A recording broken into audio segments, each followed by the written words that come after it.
Right, I'm here interviewing Dave MacPherson again, but this is for his run for DHB,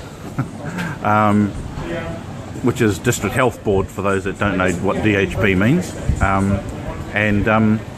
Again, I just want to know what's your main platform for DHB, and again, why should I vote for you for DHB? Thanks, Lance.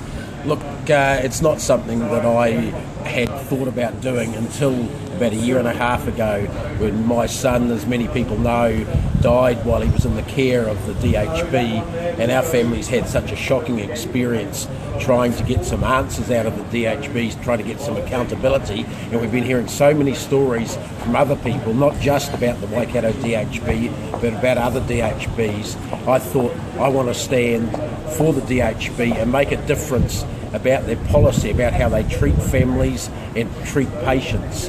Now, one of the big issues is that people have put in complaints don't get them heard fairly or properly or in a timely fashion. I want to have set up a much better complaints procedure, and then following that, accountability. I want the board to know about what's happening within their hospital system. Look, there are tons of good doctors and nurses and other good staff in the DHB, but they're being let down because when things go wrong, they all get tarred with the same brush, because there's no decent complaints procedure that actually gets to the bottom of what's happened to people, that helps families. So there's no support policy for families. So it's a very impersonal, very bureaucratic system when something goes wrong, and the people that fall through the cracks are the patients and their families. And so I want to bring some of my experience to helping sort that out. There's not a huge amount you can do as a DHB member to change the spending priorities. That's actually set by governments. In fact, I sometimes wonder why they have elected people. But some of the things around the edges, like a decent complaints procedure, accountability from the management of those organisations, and more interaction with the public. They don't actually interact with the public, DHB. Most people in the public don't even know there's a DHB election on, heaven forbid. And don't even know it's a different sort of election. You don't put ticks, for instance, beside the candidates. You put numbers, 1 to however many you want to go down. It's an STV election, it's called. So there's lots of differences there, and there's very little publicity. I think the public should have a much greater role in how DHBs are run, and I want to help start that.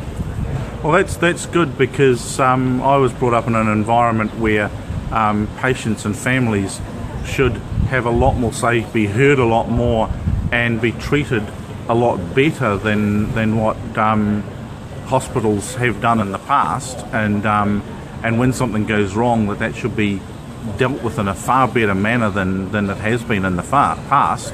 And your situation is just one example. I've seen quite a few others that are similar in nature, and that's quite shocking. And I think it's about time we did see some change there.